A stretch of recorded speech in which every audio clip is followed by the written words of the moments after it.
कभी कभी मौत के बाद भी कुछ रूहें चैन से नहीं सो पाती। एक दर्द और एक अधूरा बदला उन्हें इस दुनिया में रोक लेता है।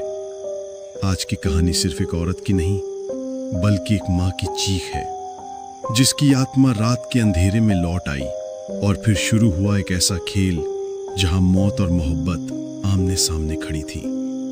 अर्जुन नाम का युवक अपनी पत्नी काव्या से बेहद प्यार करता था। काव्या 9वें महीने की गर्भवती थी। ऐसे समय पर उसे अकेला छोड़कर जाना अर्जुन को बिल्कुल अच्छा नहीं लग रहा था, मगर अपने मालिक का सबसे भरोसेमंद कर्मचारी होने की वजह से उसे मजबूरी में 2 दिन के लिए दूसरे शहर एक सेमिनार पर जाना पड़ा। जिस रात अर्जुन गया उसी रात काव्या को अचानक तेज लेबर पेन शुरू हो गया। घबराहट में उसने तुरंत कैब बुक की। ड्राइवर आया, काव्या ने ओटीपी बताया और पिछली सीट पर लेट गई। उसने ड्राइवर को अस्पताल का नाम बताया, लेकिन थोड़ी ही देर बाद उसे एहसास हुआ कि गाड़ी अस्पताल की सड़क पर नहीं जा रही थी। जब उसने ड्राइवर से सवाल किया तो उसने एक नए शॉर्टकट का बहाना बना दिया, पर काव्या को उस पर जरा भी भरोसा नहीं हुआ। रास्ता सुनसान और अंधेरा होता जा रहा था। ड्राइवर बार बार रियर व्यू मिरर से उसे घूर रहा था। काव्या ने अर्जुन को फोन करने की कोशिश की, मगर उस इलाके में नेटवर्क ही नहीं था। दर्द से कराहती काव्या का मन घबराने लगा, और वही हुआ जिसका उसे डर था। सुनसान जगह पर गाड़ी रोककर वो हैवान ड्राइवर पिछली सीट पर आ गया। काव्या की विनती और गर्भावस्था की हालत देखकर भी उसकी हवा शांत नहीं हुई। उसने काव्या के साथ दरिंदगी की और फिर उसे अधमरी हालत में सड़क किनारे फेंककर उसका फोन और पर्स लेकर भाग गया। लेकिन यह अपराध पहली बार नहीं था। बड़े सोच समझे तरीके से उसने काव्या के फोन की लोकेशन उसके घर के बाहर दिखाने की चाल चली। सिम कार्ड तोड़कर उसने सबूत भी मिटा दिए। उसी रात काव्या ने दम तोड़ दिया और उसका अजन्मा बच्चा भी गर्भ में ही मर गया। मगर काव्या की आत्मा को शांति नहीं मिली। उसका अंतिम संस्कार नहीं हुआ था और उसका गुनहगार चैन से जी रहा था। 2 दिन बाद अर्जुन लौटा तो उसे घर पर ही काव्या मिली। उसे बिल्कुल एहसास नहीं हुआ कि उसके सामने उसकी पत्नी नहीं बल्कि उसकी आत्मा खड़ी थी। उसी रात काव्या को लेबर पेन फिर से हुआ। अर्जुन ने उसका फोन मांगा ताकि कैब बुक कर सके, लेकिन काव्या ने कहा कि उसे याद नहीं कि फोन कहाँ है। अर्जुन ने अपने फोन से कैब बुलाई और उसे गाड़ी तक ले गया। गाड़ी में बैठते ही ड्राइवर की हालत खराब हो गई, क्योंकि वो वही शख्स था जिसने उस रात काव्या को मारा था। डर के मारे उसके हाथ कांपने लगे। जब उसकी नजर रियर व्यू मिरर से काव्या की आंखों में पड़ी तो वो दंग रह गया। काव्या की आंखें लाल होकर खून टपकाने लगी। उसके होंठ सड़कर फट गए और काले टूटे दांत दिखाई देने लगे। धीरे धीरे उसका चेहरा बेहद खौफनाक रूप में बदल गया।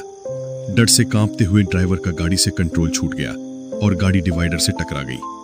पागलपन की हालत में वो चीखता हुआ बाहर भागा और सामने से आती गाड़ी ने उसे कुचलकर टुकड़े टुकड़े कर दिया। अर्जुन कुछ समझ नहीं पा रहा था। वो तो सिर्फ काव्या की हालत को लेकर चिंतित था, लेकिन तभी उसने देखा कि उसके बगल में बैठी काव्या अचानक गायब हो चुकी थी।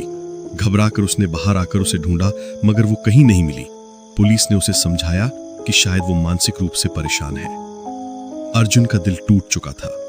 खाने पीने तक से उसने तौबा कर ली। रातों को वो जागता रहता और अपनी पत्नी को याद करता। एक रात उसे सपना आया।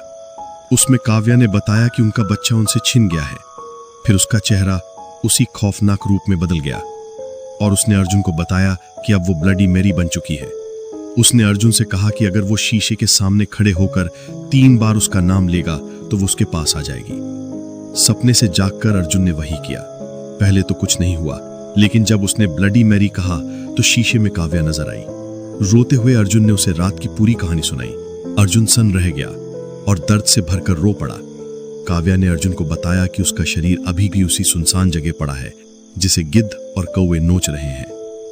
अगले दिन अर्जुन पुलिस को लेकर उस जगह पहुंचा। वहां काव्या की लाश मिली। उसने भारी मन से अपनी पत्नी का अंतिम संस्कार किया।